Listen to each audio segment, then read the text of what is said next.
अस्सलामुअलैकुम। Kitchen with shine aunty में मैं आप सबको खुश आमदीद कहती हूँ।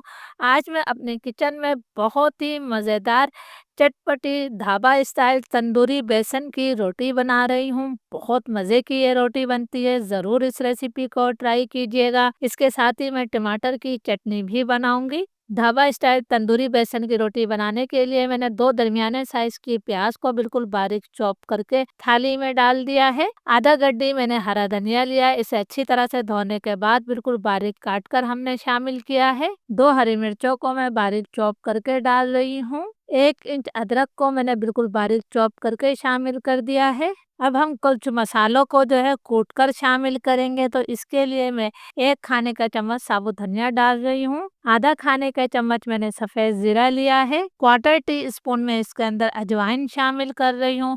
इन तीनों चीज़ों से बहुत अच्छी खुशबू और जायका आएगा। इसे हमने मोटा-मोटा सा कूट लेना है। तीनों चीज़ों को मैंने मोटा-मोटा कूट लिया है। आपने इसका बिल्कुल बारीक पाउडर नहीं बनाना है। अब हमने तमाम चीज़ों को अच्छी तरह से मिक्स कर लेना है। हाथों की मदद से आपने अच्छी तरह से मिक्स करने के बाद एक मुट्ठी भरकर हमने ये चीज़ें निकाल ली हैं। इसका इस्तेमाल हम बाद में करेंगे। अब मैं इसके अंदर 1 खाने का चम्मच भरकर अनारदाना शामिल करूँगी। अनारदाने को भी हमने मोटा-मोटा सा कूट कर ही डालना है। ढाबों पर जो बेसन की रोटी मिलती है उसके अंदर अनारदाना लाज़मी जाता है, तो आप भी डालिएगा। अनारदाने को भी मैंने मोटा-मोटा कूट कर शामिल कर दिया है। अब हम इसके अंदर कुछ मसाले और डालेंगे। 1 चाय का चम्मच मैंने नमक शामिल किया है। 1 चाय का चम्मच मैं लाल मिर्चों का पाउडर शामिल कर रही हूँ। आप इसकी जगह कुटी हुई लाल मिर्च का इस्तेमाल भी कर सकते हैं। नमक और मिर्च का इस्तेमाल हमेशा अपने टेस्ट के मुताबिक किया करें। क्वार्टर टी स्पून मैंने इसके अंदर हल्दी पाउडर शामिल किया है, इससे कलर बहुत अच्छा आएगा। तमाम चीज़ों को हम अच्छी तरह से मिक्स कर लेते हैं। तमाम मसालों को मैंने अच्छी तरह से मिक्स कर लिया है, तो अब मैं इसके अंदर 1.5 कप आटा शामिल कर रही हूँ। ये गंदम का आटा है, वही रेगुलर आटा जिससे हमारे घरों में रोटियां बनती हैं। इसके साथ ही मैं इसमें पौना कप बेसन शामिल कर रही हूँ। आपने जितना आटा लेना है उससे आधा आपने बेसन का इस्तेमाल करना है। आटे और बेसन को भी हमने अच्छी तरह से मिक्स कर लेना है। बेसन और आटे को भी मैंने अच्छी तरह से मिक्स कर लिया है। अब मैं इसके अंदर 1 खाने का चम्मच घी शामिल कर रही हूँ। इससे पराठे जो हैं बहुत ज़्यादा खस्ता बनेंगे, इसे भी हम मिक्स कर देते हैं। अब मैं इसके अंदर थोड़ा-थोड़ा पानी शामिल करती जाऊँगी और इसका हमने इस तरह का आटा गूँथना है कि जो कि ना ज़्यादा सख्त हो और ना ही बहुत ज़्यादा नरम होना चाहिए। आटा मैंने गूँथ लिया है, आप देख सकते हैं ये ना ज़्यादा सख्त है और ना ही बहुत ज़्यादा नरम है। अब मैं इस आटे को 15 मिनट के लिए रेस्ट पर छोड़ूंगी, लेकिन पहले मैंने इसके ऊपर थोड़ा सा घी लगा दिया है ताकि ऊपरी सतह इसकी खुश्क ना हो। जब तक आटा हमारा रेस्ट करेगा हम चटनी बना लेते हैं।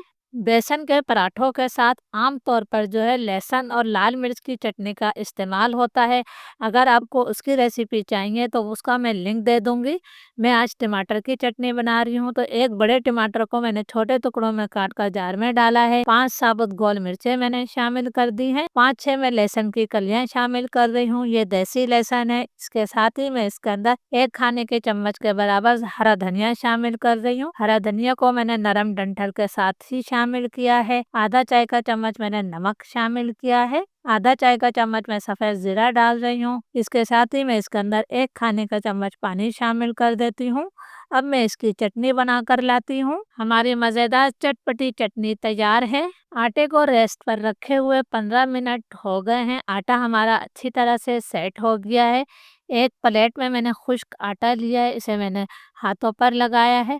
अब आपने जितने बड़े पराठे बनाना है उतना बड़ा आपने पेड़ा लेना है और उसको आपने उसे पेड़े की शक्ल दे देनी है। ये देखिए मैं दरमियाने साइज के पराठे बनाऊंगी, तो मेरा ये एक पेड़ा तैयार है। बाकी आटे को हमने ढककर जो है साइड पर रख देना है। इस पेड़े पर मैं अब खुश्क आटा लगाऊंगी, इसलिए कि इसके अंदर बेसन शामिल है तो ये थोड़ा सा चिपकता है। मैंने अच्छी तरह से आटा लगा लिया है, तो अब हम इसको बेल लेंगे। ये बहुत ज़्यादा मोटी नहीं होनी चाहिए और ना ही बहुत ज़्यादा मैं इसे पतला रखूंगी। ये मैंने दरमियाने साइज की रोटी को बेल लिया है। अब जो हरे मसाले को हमने शुरू में निकाल लिया था, ये हम इसके ऊपर से लगाएंगे। थोड़ा सा मैं हाथ से इसे सेट कर रही हूँ।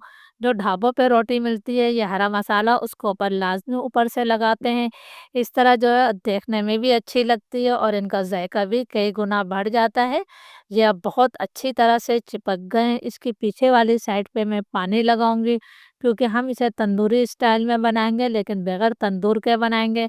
तो इस पर आपने पीछे हाथों से या ब्रश से पानी लगा देना है, ताकि ये तवे पर अच्छी तरह से चिपक जाए। ये देखिए, मैंने इस पर बहुत अच्छी तरह से पानी लगा लिया है। तवा मेरा गरम हो गया है, तो चलिए इसे हम तवे पर डाल देते हैं। मीडियम फ्लेम पर तवे को मैंने अच्छी तरह से गरम कर लिया है, और अब फ्लेम मैंने लो टू मीडियम कर दिया है। इसके ऊपर हमने रोटी डाल दी, हल्के हाथों से मैं इसे दबा रही हूँ। हमने इसके पीछे पानी लगाया था, तो ये अच्छी तरह से चिपक जाएगी। अब मैं इसे सिर्फ 10 सेकंड तक एक इस तरफ से पका लेती हूँ। 10 सेकंड हो गए हैं इसे पकते हुए, तो अब हमने जो है तवे को उल्टा करना है, और लो टू मीडियम फ्लेम पर हमने तवे को हल्का-हल्का सा घुमाते हुए रोटी को इतनी देर तक पकाना है कि इस पर अच्छे से निशान आ जाए। आपने तवे को मुसलसल जो है घुमाते रहना है, ताकि चारों तरफ से आपकी रोटी अच्छी तरह से पक जाए। मैंने तवे को घुमाते हुए रोटी को अच्छी तरह से पका लिया है। आप देख सकते हैं कि इस पर अच्छे से निशानात आ गए हैं, यानी कि हमारी तंदूरी स्टाइल में जो है बेसन की रोटी तैयार है। बस अब हम इसके ऊपर गरमा-गरम जो है घी लगा देते हैं। आप घी लगाना चाहते हैं या मक्खन लगाना चाहते हैं, ये आपकी अपनी मर्ज़ी है। ये मैंने अच्छी तरह से इस पर घी लगा दिया है। अब हम इस रोटी को तवे के ऊपर से निकाल लेंगे, तो बहुत आसानी से ये निकल जाएगी, किसी किस्म की कोई प्रॉब्लम नहीं होगी। मैं आपको पीछे से भी दिखाती हूँ कि रोटी हमारी अच्छी तरह से पक गई है।